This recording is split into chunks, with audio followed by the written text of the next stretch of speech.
Ẹ ké hallelujah. Ẹ ké hallelujah. Ẹ̀yin ènìyàn Ọlọ́run káàkiri orígun mẹ́rẹ̀ẹ̀rin àgbáńlá ayé. Inú mi dùn láti rí wa. Inú mi dùn láti tún wojú wa láti jọ gbọ́ ọ̀rọ̀ Ọlọ́run fún ti òní. A lè kú oríire rírí ọjọ́ ìsinmi tó kẹ́yìn nínú oṣù kẹjọ ọdún ìyá 2025. Ògo ni fún orúkọ rẹ̀. Ẹ jẹ́ ká gbàdúrà. Ọlọ́run tó dá ayé àtọ̀run, Ọlọ́run gbogbo àgbáyé, a sọ wípé o ṣé.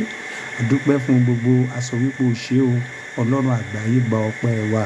Gbogbo ẹ̀ṣẹ̀ dáríjì wá. À ń lọ sínú ọ̀rọ̀ rẹ fún tòní. Olúwa bá wa sọ̀rọ̀. Ìwọ tó ń ṣe ọ̀rọ̀ gan fi ọ̀rọ̀ rẹ yé wa. Jẹ́ kí ọ̀rọ̀ rẹ kí ó yé wa, kí ó sì fún olúgbìn rere sínú ọkàn wa, kó so èso ọgọ́rọ̀ ọ̀run, kó sì sọ wá di rere níwájú rẹ àti ní òpin gbogbo ká bá ọ jọba torí tá a gbàdúrà lórúkọ ti Jésù Kristi Olúwa wa. Àmín.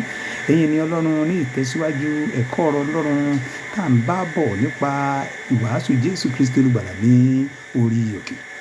Ṣùgbọ́n lónìí, ní ta fẹ́ yẹ̀wò náà ni wípé ṣé iyọ̀ ni ọ́ bí nínú ayé yìí?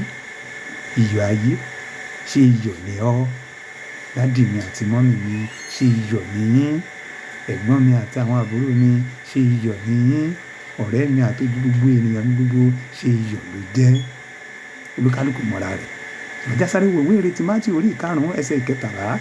Ìrètí Mátíù orí ìkarùn-ún ẹsẹ̀ ìkẹtàlá. Ó sọ fún wa wípé ẹ̀yin ni iyọ̀ ayé, ṣùgbọ́n bí iyọ̀ bá di òbu, kí ni a ó fi mú dùn? Kò ní lárí mọ́, bí kò ṣe pé a dà á nù, kí ó sì di ìtẹ̀mọ́lẹ̀ bí àtẹlẹsẹ̀ ni. Ẹ̀yin ènìyàn Ọlọ́run, ẹ̀yin olùgbọ́ ọ̀rọ̀ yìí káàkiri àgbáńlá ayé. Àwọn tí Bíbélì ń sọ níbí yìí, òun lé àwọn tó ti jẹ́wọ́ Jésù Kristi ní Olúwa àti Olùgbàlà. Òun lé àwọn tó ti ní Jésù tí Jésù dámọ̀. Òun ni àwọn tó gbé ìgbé ayé ìwà mímọ́. Òun ni àwọn tó jẹ́ olùgbọ́ràn sí òfin àti ìlànà Ọlọ́run. Òun ni àwọn tí ó ń pa òfin Ọlọ́run mọ́ tí ó sì ń rìn ní ọ̀nà rẹ̀. Ìwọ náà mọ́ra rẹ̀. O mọ irú ènìyàn tó jẹ́. Ǹjẹ́ iyọ̀ ni ọ́ níbi tó wà? Níbi tó ti ń ṣiṣẹ́, ìjẹ́ a mọ̀ ọ́ gẹ́gẹ́ bí ọmọ Ọlọ́run. Ìjẹ́ a lè pè ọ́ ní ọmọ Ọlọ́run tòótọ́ ní ìsọ àwọn tó kàn lọ ilé ìjọsìn o.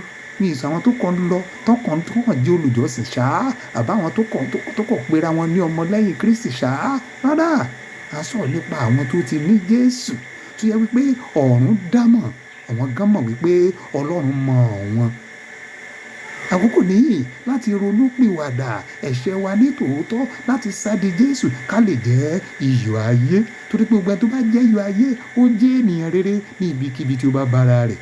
Má jẹ́ ká tẹ̀ ọ́ mọ́lẹ̀ báyìí sọ pé tí iyọ̀ bá dòbu ó dẹni ìtẹ́mọ́lẹ̀. Mo gbàdúrà ìfẹ́ àti wa láti ṣe ìfẹ́ Ọlọ́run láti jẹ́ iyọ̀ ayé kó lè wá kó fi